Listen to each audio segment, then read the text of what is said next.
Hi guys, welcome back to the channel. It is Yvonne from Ginger Chick Rehab.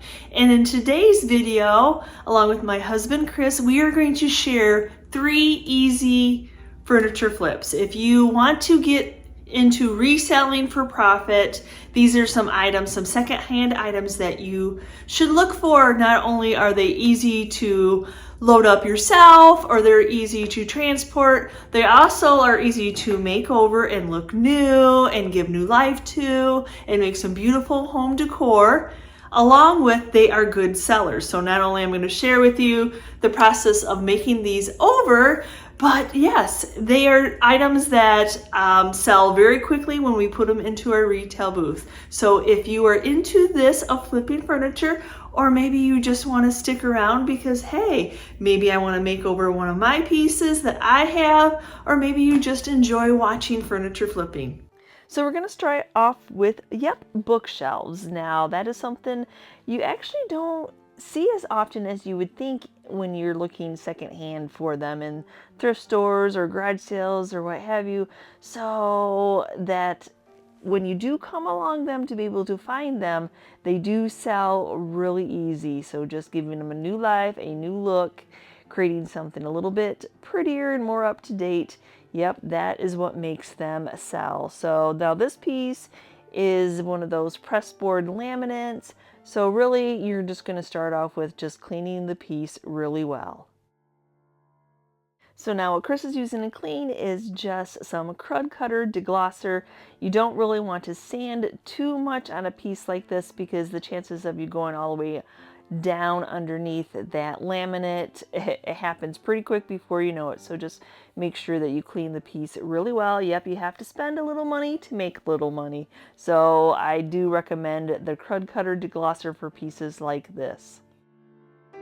Now, depending on what you have, you can buy primer in a can and brush it on, or you can buy it in a spray. I find the spray is a little bit faster to apply and I can get it a little bit more even. So now what this spray is really good. It's a Rust-Oleum spray. It's really good for that type of MDF board like what this is. So this actually, there's red, there's gray, and I just always have red on hand because it's really good for bleed through also, even though I don't think this piece would have any problems with that. But you use what I have on hand, and yep, I'm going to spray the entire piece, the top, the bottom, the inside, the whole thing with this primer. Now then, after that primer is dry, the can says 15 minutes, but I always let it sit at least an hour. Now I am blessed to have a sprayer. This is a TrueCoat 360 handheld sprayer.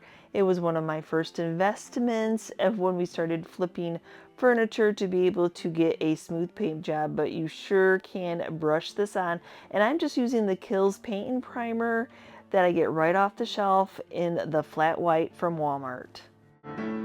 Now it's better to apply multiple coats to get your coverage than it is to try to put one heavy coat on and have a whole bunch of drips and runs. So I don't mind waiting for about an hour in between coats to apply another coat. So this is the shelf that came off it.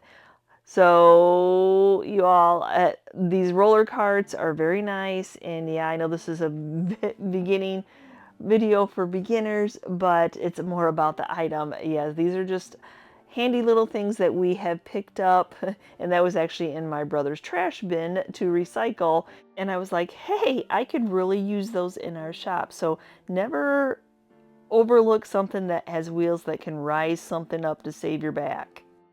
So now that my paint is dry, I'm just going back in with some 220 sandpaper.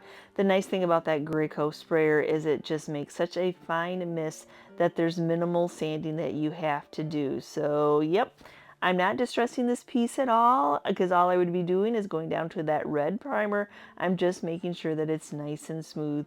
And then to finish this piece up, I'll go in with some natural wax, and that'll act like a top coat and seal everything all in.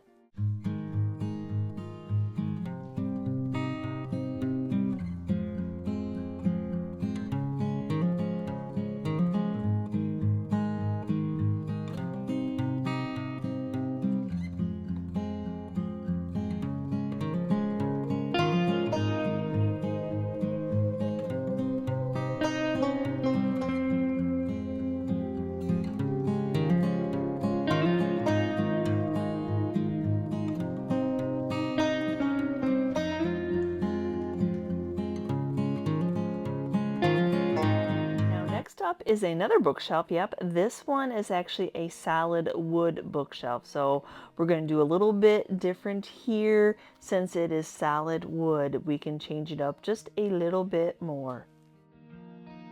But one of the key steps to having your paint adhere properly is getting it prepped and cleaned properly. So after removing the pegs that hold onto the shelf, there again, he's using that crud cutter,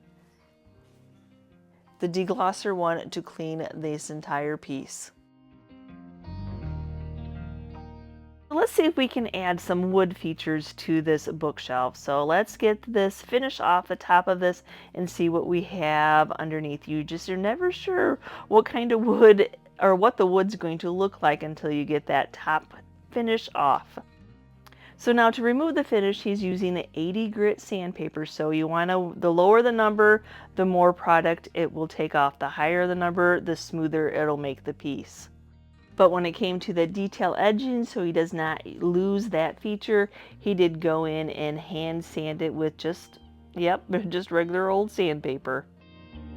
And now this bookshelf is actually missing one of its shelves, so it's not cost efficient in flipping to try to match up the type of wood. I really wanted to have some more wood features. Like the top I thought was very pretty, and then he sanded the shelves also, but it's only 2, so it doesn't really match up with the whole. So what he's doing here, and this may not be a beginner's method, but maybe he can share this tip with somebody. So to make extra pegs, he's just using a piece of pegboard. Yep, just pegboard.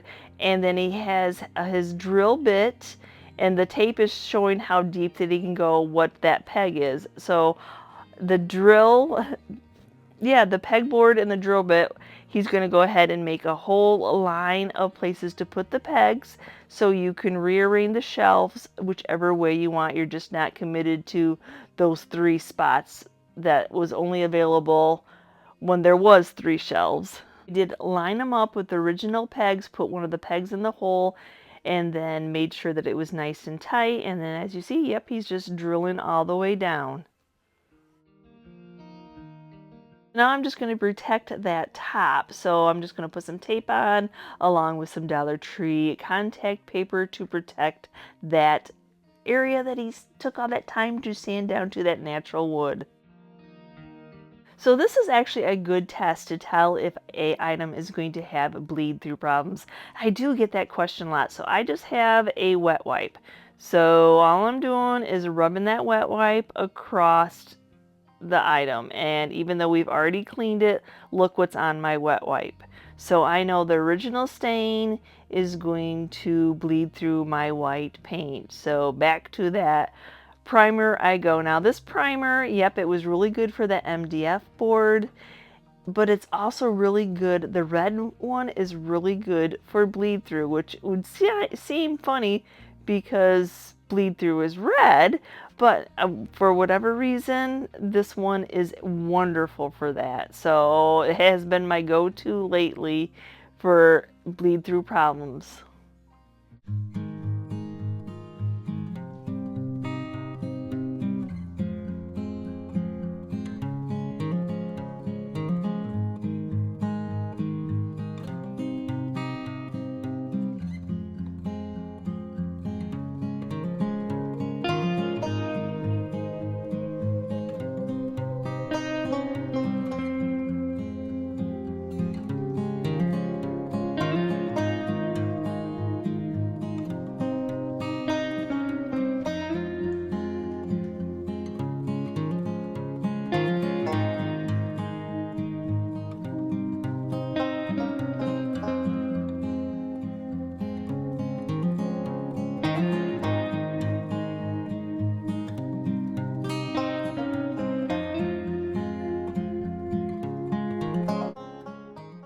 Now that my paint is dry, I ended up just needing 2 coats, and I do always do like a spot check. Sometimes underneath that lip of that detail at the top, it's hard to get that angle with the sprayer that you have to go back in with a paintbrush and hand paint it. But now I'm just taking 220 sandpaper over the entire piece and making sure that it's nice and smooth. Now for this one, since real wood acts completely different than MDF board, I'm going to use as a top coat polyacrylic.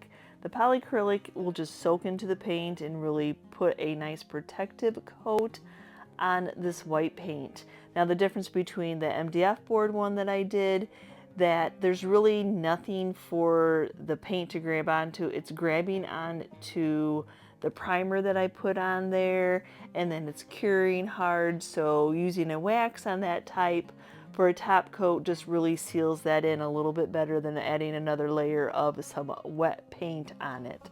So if anybody's wondering why I chose two different products, that is why.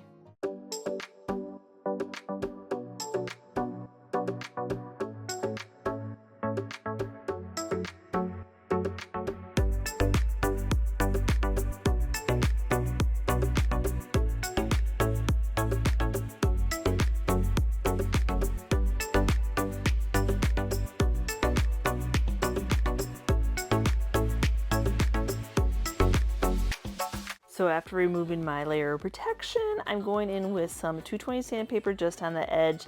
Paint will always build up there and leave that hard crusty edge, and I just like to make sure that it's nice and smooth. Now I love the color of this top. It is absolutely beautiful, but unfortunately the shelves themselves are more of a poplar type of wood that has that greenish tint to it, so that's not quite as pretty as what that top is. So what I'm doing now is I have some Waverly antiquing wax, a little bit of ink paint, just a tad bit, which will help tone down red, and then I've added water to the whole mixture. And so what this is going to do is this is going to stain my boards, and I'm hoping that it's going to cover up that green. After doing both sides and letting them dry, I am actually impressed how well that worked. Yep, it toned down that green, blended all the colors together, and now I'm just going to start sealing it in with the polyacrylic. So I like the spray polyacrylic in the mat, and now my first coat will happen, it'll just soak right into the wood. I'll put 3 coats on before using steel wool to sand it smooth, because once you wet it, it's going to raise that grain and leave a rough texture. And in between my 3rd and my 4th coat, I'll take a fine grit steel wool and sand it nice and smooth.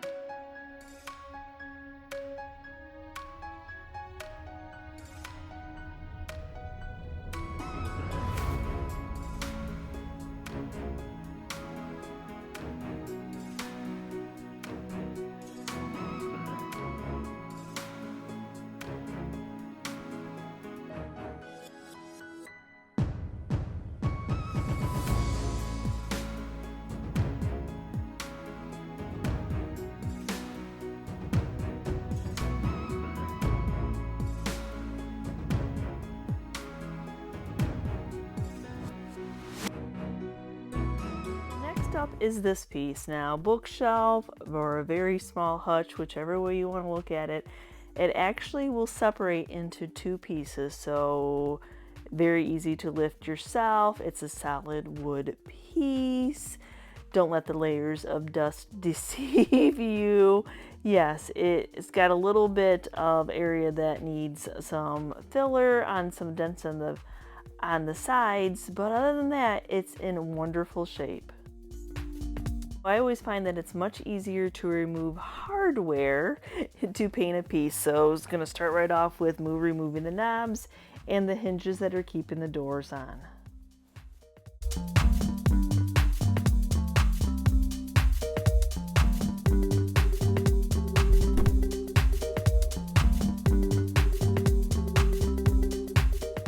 So on this piece, unfortunately, there are some areas that need some tending to, like tightening up that back.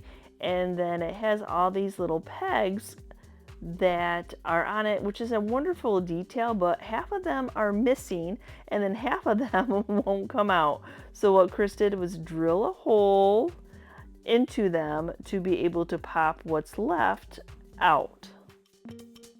And then now we mixed up some Durham water putty. Durham water putty comes in a powdered form, so you can just make up what you need, the thickness, the thinness, whichever it is. There's lots of scrapes on the outer shell of this, so a little bit of water and with the Durham water putty into the mixture. And now he's just going in and filling those in. Now we're not going to fill in the pegs. I am going to try to find pegs to refill those up with, because I do think that's a nice added feature.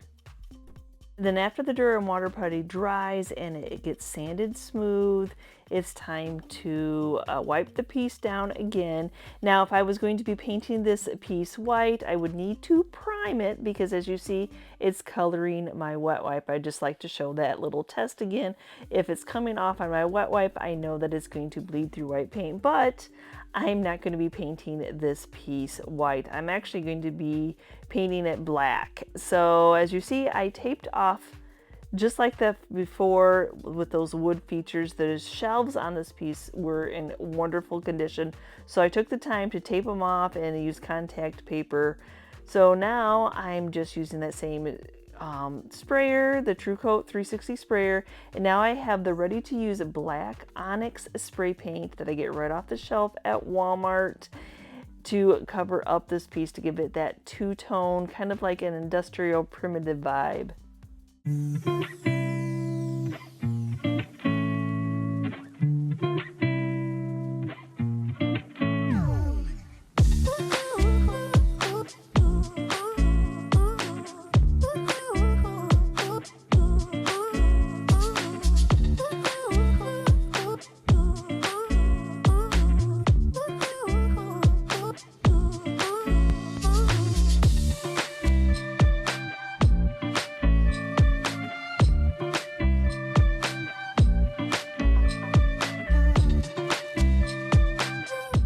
Now that I've got it all painted up, and the difference between black and white, 2 to 3 coats on the white and 1 coat on the black.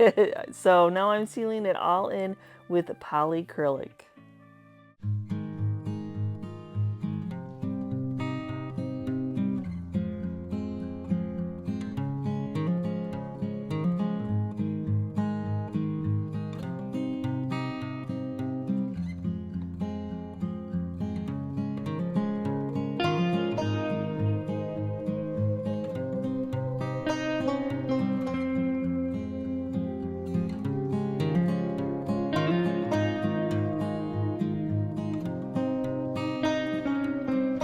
Now to bring out all those wonderful details to this piece, I'm just taking some 220 sandpaper after that polyacrylic has dried, just rubbing it back and forth until it goes down to the wood, and then to make sure the rest of the piece is nice and smooth and ready for some wax, I just take a fine grit steel wool, that's why it looks a little bit on the chalky side, to smooth it all out. We were able to order some of these replacement pegs, which I think is going to be just a wonderful little added detail. So most of them hammered in. There were a few that I needed to glue in, unfortunately, or fortunately, whichever way you want to look at it. I definitely think that this was a homemade piece. So yep, I'm just popping them in there, and if they don't stay, I put a little bit of a Titebond glue on them. I don't want them falling out again.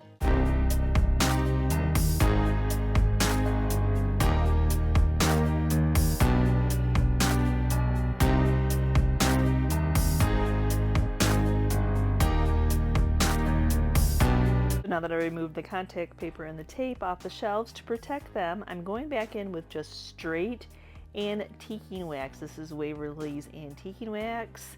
I absolutely love what it does to black paint, and I'm saying, hey, don't look at those pieces of furniture back there. We'll get to those in another video. So there's only so much room in your workshop. So that's why I didn't stain those little pegs, because I knew that I was going to be adding it on when I had them in anyway. And then just to freshen up the shelves were in wonderful shape. I'm just running that antiquing wax over them also to just freshen them up. And then I ended up waxing the entire piece. It just makes that detailed where you sanded it just pop. So I didn't keep the original knobs. They were plastic and it creamed colored over the time. And I actually had these little knobs in our stash, and I'm not going to paint those because I think they add a lot of character to this piece. And then Chris is just going to go ahead and put the same hinges back on. And now, even though I haven't painted them yet, I'm just going to use that black ebony rub and buff just to darken them up a little bit.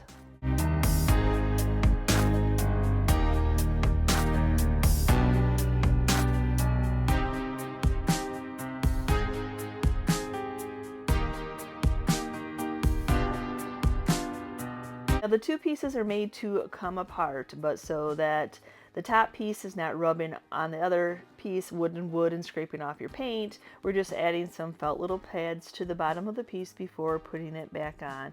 And then it just had the one screw in the front, which almost makes it kind of tip a little bit. So we're still going to use that screw, but we actually have these other little figure 8s that we order off of Amazon. And you put a screw on both sides to keep two pieces together. We've done a lot of China hutches over our time, and these pieces just kind of stabilize that way that you can take it off and move it and transport it, but it also is a stable piece once you have it displayed in your home.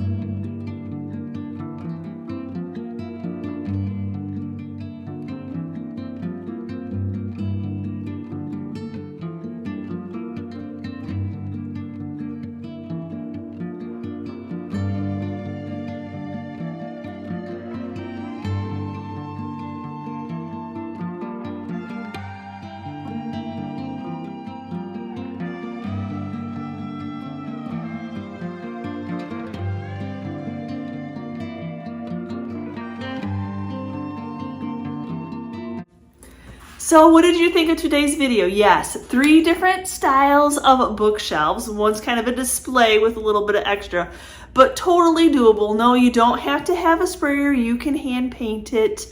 But if you have a sprayer, or can put that on your Christmas list. I know, oh my gosh, Christmas in July here. But yes, these are items that I know as soon as I put them in the booth at under $100 price tag for our area, that's what they would sell for. They would be quick sells. So no problem there. They are pieces that you can lift up, take apart, the whole 9 yards, all by yourself if you need to, or if you're blessed enough to have somebody that helps you, like I have Chris, that will help me. Yes. So anyway, I hope that you enjoyed today's video, and give me a comment down below if you are new and kind of thinking about getting into furniture flipping, trying to make some extra money here on the side, because who doesn't like money, or if you just enjoyed watching this type of content. So again, let me know if I've inspired you in any way to look at secondhand finds in a new way. And if you are a member of our YouTube family, thank you so much. And if you are new and you're checking out our content for the first time and you liked what you saw, please hit the subscription button along with the notification bell so you know we've uploaded a new video. And we will see you next time, guys, and you can see what we're up to. Bye!